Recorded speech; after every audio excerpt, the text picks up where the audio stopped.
In this video, we're going to create this animation using a keyframe position, a pre-composed layer, and then the echo.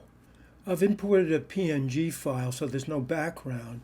And the first thing I'm going to do is animate the position. So I've put it off to the left-hand side. I'm hitting P for position. I'll drop the first keyframe. I've set it for about 5 seconds. So I'll go to the end of the file, and I'll drag the guitar where I'd like it to come to rest. Now, using some of the effects in After Effects, we have to make sure that the animation, in this case the position, if we were rotation it would apply as well, but it has to go into a pre-composed layer. So with that file selected, I'll go up to Layer, and I'll go down to the second term from the bottom, Pre-composed Layer. And I have to make sure that I've chosen Move All Attributes. That will hide any animated function inside the new comp, and that's necessary for the effect to work. Once I've done that, I'll hit OK, and I'm going to go ahead and I'll clip it at the 5 seconds, and now I'll preview. So now I have the initial position change that I want. Now I'll stop my playback head, and I'm going to drag it so the guitar is kind of near the end.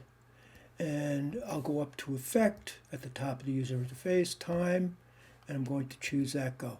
And the first thing you'll see is a second guitar, really, and it's very, very bright. In the left-hand corner, we'll go to the attributes of the effect, and the first thing I'll do is change the echo operation from Add to Composite in front.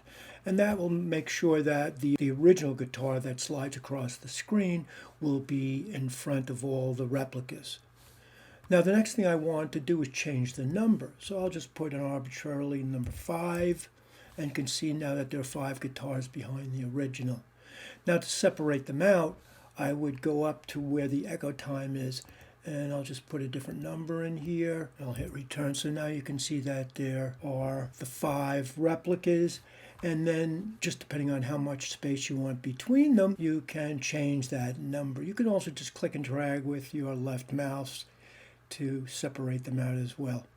Once I've determined the distance I want between the images here, I'll go back to the properties and I'll start to drop the decay. And as I do that, you'll see that they fade out incrementally. So I have something like this at this point. Now when it comes to a stop here, I still have these guitars showing. I'm going to change the echo time using a keyframe now. So now it's a static minus 1.033. So I'll put my playback head at the beginning of the timeline, and I'll set the first keyframe with the distance I've set.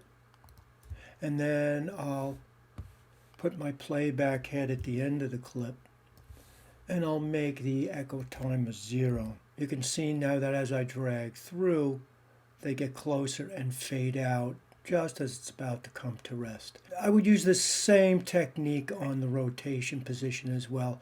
And the thing you just need to remember is always put the animation with whatever feature you're using, in this case it was position, into that pre-composed layer.